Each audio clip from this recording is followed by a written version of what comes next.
L'Éternel dit à Moïse, « Monte vers moi sur la montagne. » Moïse monta donc, et la nuée couvrit la montagne, et la gloire de l'Éternel demeura sur le mont Sinaï.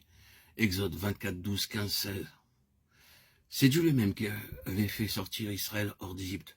Puis, il avait manifesté sa présence dans une colonne de nuée, et la nuit dans une colonne de feu, étape par étape. Dieu avait guidé son peuple dans le désert. Au 3e mois, les Israélites arrivèrent auprès du Sinaï, et y dressèrent leur tente. C'est là que l'Éternel allait donner sa loi au peuple qu'il rachetait, là qu'il convia son fidèle serviteur à venir plus près de lui, au sommet, l'invitant à une communion plus intime. Au mont Horeb, saisi de crainte, Moïse avait caché sa face. Mais depuis, il avait appris à marcher avec Dieu, à dépendre complètement de lui. Et maintenant, il était devenu capable de connaître davantage de celui dont il était l'instrument. Il avait marché de force en force, et alors qu'il avait autrefois reculé devant l'appel, objectant son incapacité, maintenant il était devenu le serviteur sans crainte et plein de hardiesse.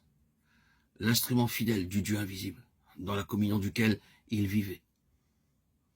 Ainsi, la foi en Dieu et l'obéissance à ce que nous savons de sa volonté nous prépare à cette communion plus intime, après laquelle nous soupirons. Depuis le jour que Dieu était apparu à Moïse comme une flamme dans un buisson embrasé, il ne semble pas qu'il lui eût donné d'autres révélations de sa personne jusqu'à la rencontre du Sinaï.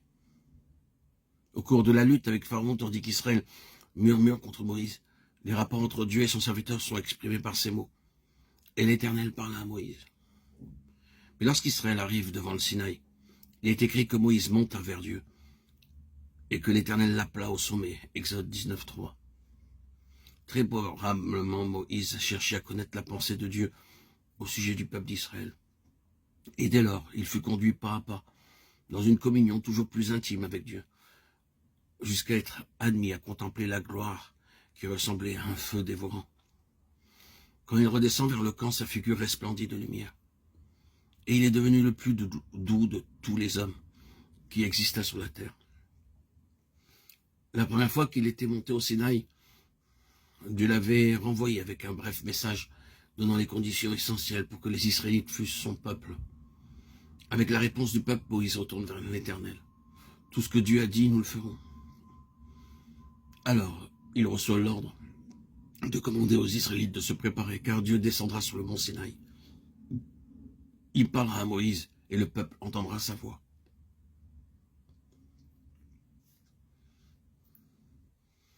Dans sa grande miséricorde, Dieu voile sa face lorsque son enfant fait les premiers pas. Par la suite, et lorsque le moment est venu, il révèle quelque chose de sa sainteté, autant que l'instrument peut en supporter. Et cette révélation, c'est que l'Éternel est un feu consumant. Peut-être bien des chrétiens ont-ils, comme Moïse, rencontré l'Éternel au mont Horeb, où Dieu s'est révélé à eux comme une flamme brûlant en leur cœur, ainsi que dans le buisson. Ils ont marché avec Dieu dans l'obéissance de la foi et annoncé le message de la délivrance aux âmes encore dans l'esclavage. Ils ont appris à se confier en Dieu à l'heure du danger. Ils chantent le cantique de victoire et dans les épreuves qui leur sont survenues. Ils ont fait l'expérience de la puissance du calvaire pour changer les eaux amères de la vie propre en eau douce, celle de la vie céleste.